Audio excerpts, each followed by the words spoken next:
at night.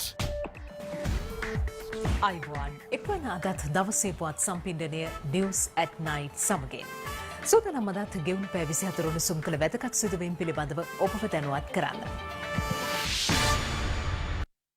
Delta ප්‍රභේදයත් සමග මේ රට COVID-19 ශීඝ්‍ර ව්‍යාප්තියක් ඇතිවීමේ අවදානමක් පවතින බව සෞඛ්‍යංශ අවධාරණය කරනවා. ශ්‍රී ලංකා වෛද්‍ය සභාව පෙන්වා දෙන්නේ ඉදිරි සති කිහිපය ඉතා තීරණාත්මක බවයි. මේ අතර අදත් මේ රටින් COVID-19 ආසාදිතයින් 2423 දෙනෙකු වාර්තා වූ බව යුද හමුදාපති ජෙනරල් ශවේන්ද්‍ර සිල්වා මහතා සඳහන් කළා. මේ අතර කෘෂිකර්ම අමාත්‍ය මහින්දානන්ද අලුත්කමගේ මහතාටද COVID-19 ආසාදනය වී තිබෙනවා.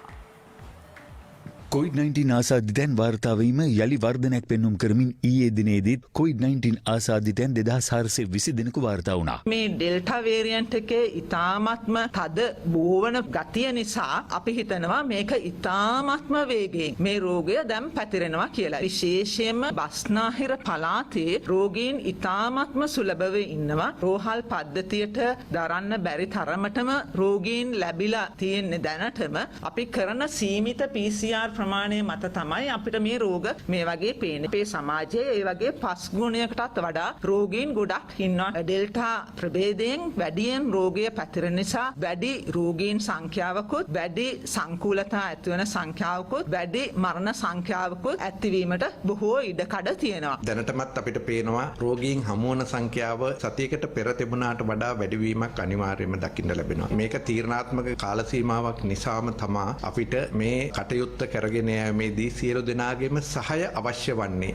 කොච්චර රෝගය පැතිරිලා තිබුණොත් අපේ සෞඛ්‍ය පුරුදු අපි පිළිපදිනවා නම් මේකෙන් ආරක්ෂා වීම තවමත් ගැටලුවක් නෑ. එසේ නොවුනොත් මේ ඩෙල්ටා වෛරසය පමණක් නෙවෙයි වෙනත් වෛරස් ප්‍රභේදත් පැතිරෙන්නට තියෙන ඉඩ ඒ ආකාරයෙන්ම තියෙනවා. තවත් COVID-19 ආසාදිත මරණ 74ක් ඊයේ වාර්තා වූ බව සෞඛ්‍ය සේවා අධ්‍යක්ෂ ජනරාල්වරයා අද තහවුරු කළා. ඉන් 48 දෙනෙකු පිරිමි පුද්ගලයන් වන අතර සෙසු 26 දෙනා කාන්තාවන්. අවුරුදු 30ට අඩු මරණයක්ද වාර්තා වී තිබෙනවා. මීට අමතරව අවුරුදු 60ට වැඩි ආසාදිත මරණ 56ක් සහ අවුරුදු 30ට වැඩි ආසාදිත මරණ 17ක්ද වනවා. ඒ අනුව මේ වන විට වාර්තා වී ඇති සමස්ත ආසාදිත මරණ සංඛ්‍යාව 4645ක්.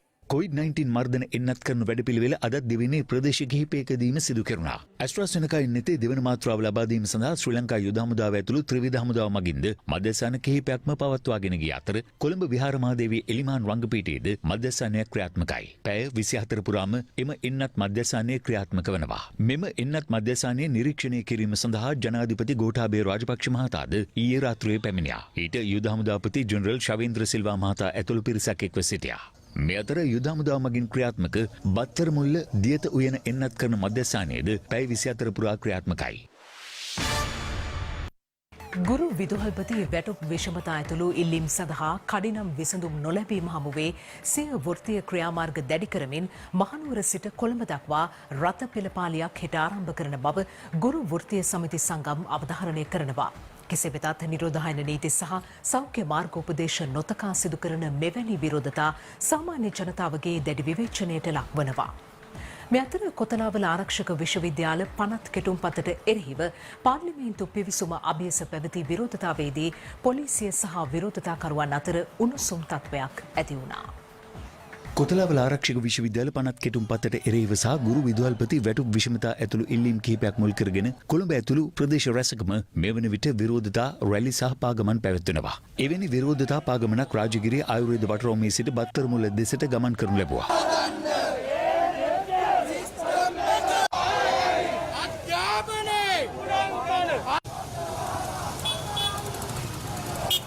කොතලාවල ආරක්ෂක විශ්වවිද්‍යාල පනත් කෙටුම්පතට එරෙහිව මෙම විරෝධතා පාගමනට අන්තර් විශ්වවිද්‍යාලයේ ශිෂ්‍ය බල මණ්ඩල විශ්වවිද්‍යාල ආචාර්යවරුන්ගේ සංගමය ඇතුළු සිවිල් සංවිධාන රැසක් එක්ව සිටියා. විරෝධතා පාගමනත් සමග රාජගිරිය බත්තරමුල්ල ප්‍රධාන මාර්ගයේ දැඩි රථ වාහන තදබදයක්ද හටගත්තා.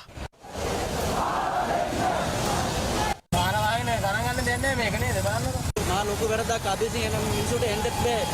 වැඩක් නැති මිනිස්සු මෙච්චර මිනිස්සු සල්ලි නැතුව ඉන්න වෙලාව බලන්න පාරේ වැඩක් කරන්න බෑනේ. යන්නද යන්නේ අරක් තමයි. ඔක්කොම අරක්. මෙම පාගමන පොල්දු වහන්දීන් පාර්ලිමේන්තුව දෙසට ගමන් කිරීමත් සමග ඒ වැළැක්වීම සඳහා පොලිස් මාර්ග බාධක යොදා තිබුණේ මෙලෙසින්.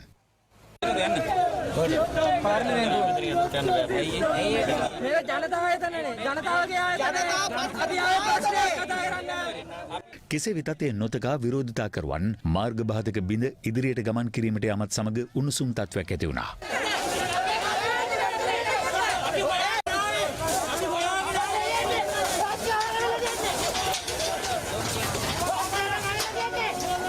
මේ අතර අග්‍රාමාත්‍ය මහින්ද රාජපක්ෂ මහතාගේ ප්‍රධානත්වයෙන් ඊයේ පැවති සාකච්ඡාවකින් කොතලාවල ආරක්ෂක විශ්වවිද්‍යාල පනත් කෙටුම්පත පිළිබඳව සාකච්ඡාවට ලක්ව තිබෙනවා. කොතලාවල පනතේ මොනවාරි සංශෝධනයක් කරන්න තියෙනවා නම් ඒ සංශෝධනය කරන්න රජය ලෑස්ති.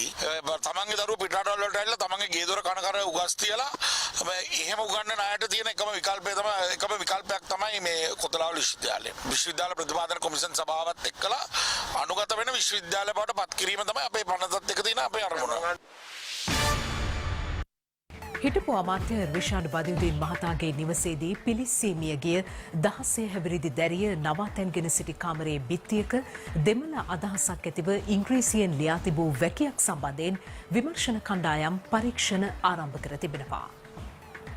හිටපු අමාත්‍ය රිෂාඩ් බදියුදීන් මහතාගේ නිවසේ මෙහිකාර සේවය යොදවා සිටියදී සිරුරට ගිනි ඇවිලී මිය ගිය 16 හැවිරිදි ඉශාලිනී ජූඩ් දැරිය රැඳී සිටි කාමරයේ බිත්තියක තිබූ වැකියයි මේ. දෙමළ අදහසක් ඇති ඉංග්‍රීසියෙන් ලියූ මේ වැකියේ සඳහන් වුණේ එන් සාවක කාරණම් යන්න වන අතර එහි සිංහලාර්ථය මගේ මරණයට හේතුව යන්නයි. මෙම වැකිය මියගිය දැරිය විසින්ම ලියන ලද්දක්ද යන්න පිළිබඳව රජයේ රස පරීක්ෂක දෙපාර්තමේන්තුවේ අත් අකුරු පිළිබඳ විශේෂඥයා විසින් ඊයේ පරීක්ෂාවට ලක් කර තිබෙනවා. දැරිය පාසල් යන කාලයේදී භාවිතා කළ පොත්පත් විමර්ශන නිලධාරීන් විසින් සොයාගෙන තිබෙනවා. විශේෂයෙන්ම ඇය විසින් ඉංග්‍රීසි භාෂාවෙන් සටහන් කරන ලද අකුරු සහිත පොත්පත් සොයාගෙන තිබෙනවා.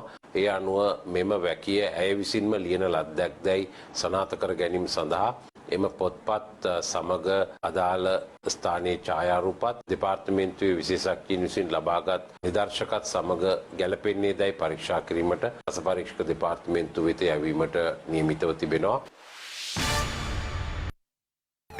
ජනාධිපති ගෝඨාභය රාජපක්ෂ මහතා අද පෙරවරුවේ අකුරේගොඩ යුද හමුදා මුලස්ථානයේ නිරීක්ෂණ සංචාරයක නිරත වුණා. එහිදී යුද හමුදා මුලස්ථානයේ ක්‍රියාන්විත මෙහෙයුම් මැදිරියද විවෘත කරනු ලැබුවා. යුද හමුදා මූලස්ථානයට පැමිණි ජනාධිපති ගෝඨාභය රාජපක්ෂ මහතා පිළිගනු ලැබුවේ ආරක්ෂක මාණ්ඩලික ප්‍රධානී යුද හමුදාපති ජෙනරල් ශවේන්ද්‍ර සිල්වා මහතා විසින්. ජනාධිපතිතුමා වෙනුවෙන් විශේෂ හමුදා උත්තමාචාර්යයක්ද මෙහිදී පිළිගන්වනු ලැබුවා.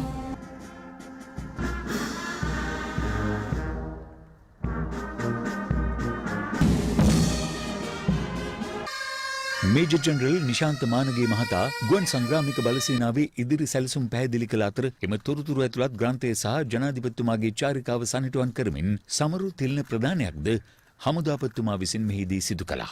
ගුවන් සංග්‍රාමික බලසේනාවේ විද්‍යුත් ග්‍රන්ථය අන්තර්ජාලයට එක් කළ ජනාධිපතිතුමා යුද හමුදා මූලස්ථානයේ ක්‍රියාන්විත මෙහෙයුම් මැදිරියද විවෘත කළා.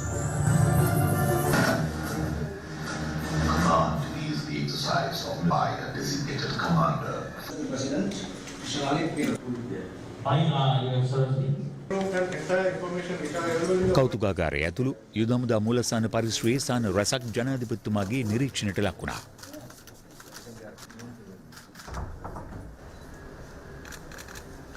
ජ්‍යෙෂ්ඨ මාණ්ඩලික ප්‍රධානීන් සමග සමූහ ඡායාරූපයකට පෙනී සිටීමෙන් පසු ජනාධිපතිතුමා විශේෂ අමුත්තන්ගේ පොතේ සමරු සටහනක්ද තැබුවා. මීගොඩ කොස්සේන ප්‍රදේශයේදී ලොරි රථයක් ත්‍රිරෝද රථයක ගැටීමෙන් සිදු වූ අනතුරකින් මාස 4ක බිලිඳෙකු ඇතුළු 30 දෙනෙකු ජීවිතක්ෂයට පත් වුණා. අද පෙරවරු 10:30ට පමණ මේ අනතුර සිදුව තිබෙනවා. ගොඩගම පාදුක පරණපාරේ මේගොඩ කොස්සේන ප්‍රදේශයේදී ලොරි රථයක් ප්‍රතිවිරුද්ධ දිශාවෙන් පැමිණි ත්‍රිරෝද රථයක ගැටීමෙන් මෙම අනතුර සිදුව තිබෙනවා. මෙම මාරක අනතුර සිදුවන ආකාරයේ ඒ ආසන්නයේ තිබූ CCTV කැමරාවක මෙලෙස සටහන්ව තිබුණා.